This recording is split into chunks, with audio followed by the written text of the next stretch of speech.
Bonjour. Aujourd'hui, nous allons aborder la création des sociétés.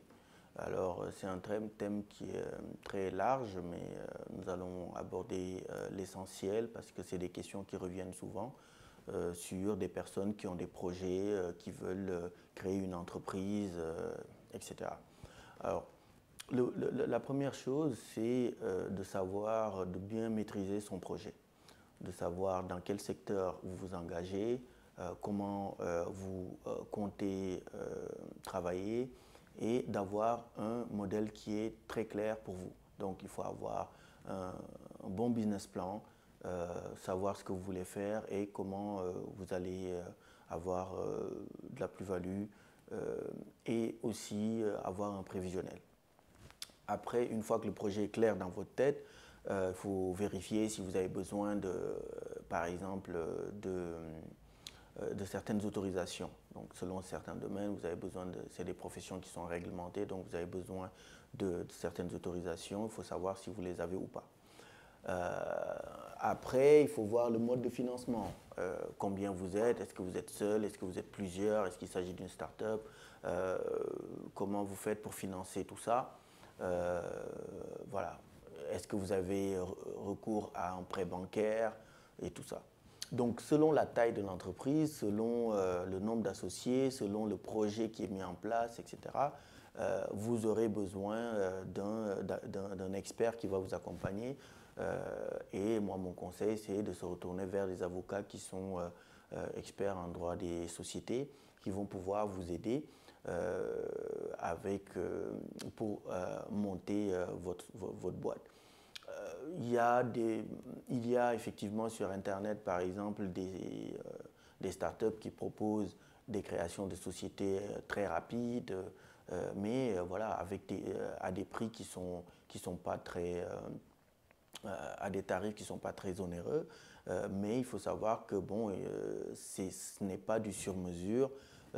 C'est des statuts bateaux pour tout le monde, etc. Donc, si vous voulez créer une société vite fait, rapidement, une toute petite entreprise, etc., ça peut être la solution si vous voulez aller rapidement. Mais lorsque vous engagez des fonds et que vous avez un projet qui est ambitieux, etc., vaut mieux passer par un professionnel du droit qui va pouvoir vous orienter et répondre à toutes vos questions sur le plan du droit des sociétés, mais aussi sur le plan fiscal et même sur le plan social, sur le statut du dirigeant, sur le plan fiscal, sur les impôts, sur le type de société que vous allez créer, pourquoi créer une SARL et pas une SAS, pourquoi une SA, etc. Bon, tout ça, le professionnel du droit va pouvoir vous orienter par rapport à ça. Voilà. Il doit pouvoir vous dire que vous allez partir plus sur tel type de société et vous dire quels sont les avantages, que ce soit sur le plan social, que ce soit sur le plan fiscal ou sur le plan du droit des sociétés purement et simplement, ou même sur le plan statutaire, c'est-à-dire des relations entre les associés, etc. Donc ça, il faut une expertise pour que cette personne-là, cet avocat, ce professionnel, puisse vous orienter selon le projet et selon vos associés, etc. Donc ça, c'est le conseil que moi, je donne à toutes les personnes qui démarrent dans les affaires, parce que mieux on est accompagné, et moins on fait d'erreurs. Donc si vous avez un avocat, un comptable, etc., vous avez tous les conseils pour pouvoir mener à bien votre projet. Alors, très rapidement par rapport à l'immatriculation de la société, là, ça dépend effectivement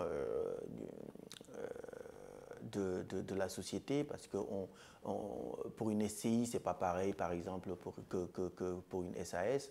Mais bon, très rapidement, ça commence la plupart du temps d'abord par les statuts. Donc, parce que même pour aller déposer votre capital, c'est clair qu'on va vous demander un projet de statut. Donc, si vous venez voir un avocat, il va vous proposer, selon le type de société, un projet de statut qui va déterminer votre objet social, le nombre d'associés, le mode de financement, les apports et comment se passe par exemple la cession des parts ou la cession des titres. Tout cela, c'est prévu dans les statuts. Voilà. Donc, les apports, comment les apports sont libérés, les parts, comment les parts sont réparties, etc., etc. Et avec ce projet de statut, vous allez pouvoir vous adresser à votre banque pour pouvoir déposer votre capital. Donc, parce que pour créer cette société, bien entendu, le professionnel du droit aura besoin de cette attestation bancaire qui dit que vous avez déposé pour cette société-là un capital. Donc, en plus de ces actes-là, il y aura les statuts qui vont être définitifs et signés, une publicité à faire pour la société.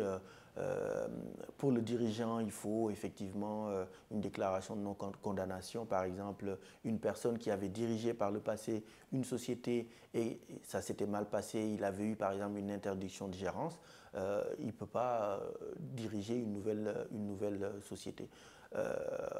Après, je vais juste revenir très rapidement sur le cas des étrangers parce qu'il y a des confusions à ce niveau-là. Vous pouvez être associé d'une société, même si vous n'avez pas un séjour régulier en France, mais vous êtes associé. Mais pour diriger une entreprise, il vous faut le bon titre de séjour. C'est-à-dire, si vous avez un titre de séjour commerçant, vous pouvez être chef d'entreprise, diriger une entreprise en France.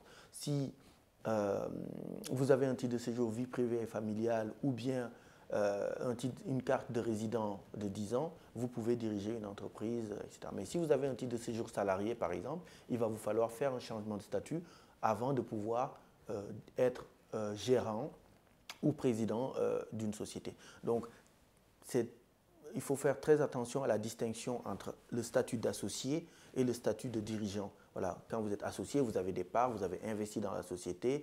Là, c'est lorsque la société fait des bénéfices que, par rapport à votre pourcentage, vous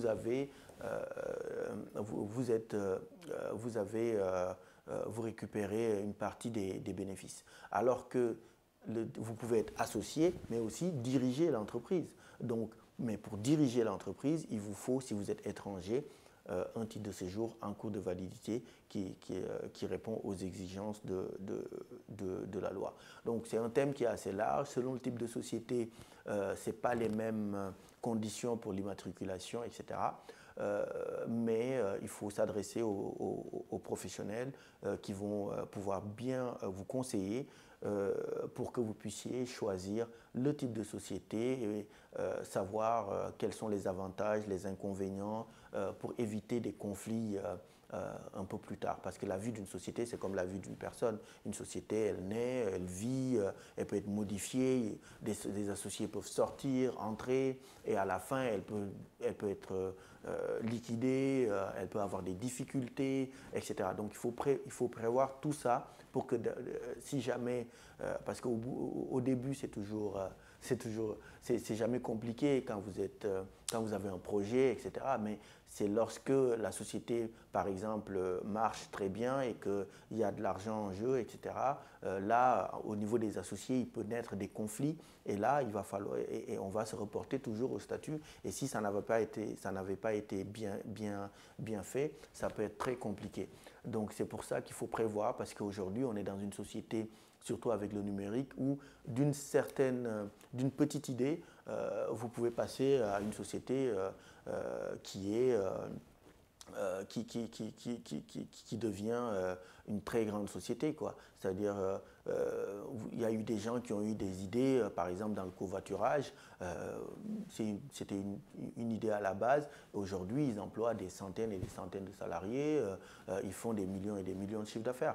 Donc, on est dans cette société-là, c'est pour ça que dès le début, il faut se protéger, il faut s'adresser aux professionnels, même si aller voir un avocat en droit des sociétés, ça peut vous coûter des honoraires. C'est mieux de payer ces honoraires-là et démarrer sur de bonnes bases que essayer la solution de la facilité et derrière, après, lorsqu'il y a des conflits, ça devient compliqué. Donc là, on aborde juste très clairement la création de la société. Dans d'autres vidéos, on parlera notamment soit des modifications ou bien des conflits de société ou bien même de la liquidation judiciaire ou de la dissolution très simplement de la société.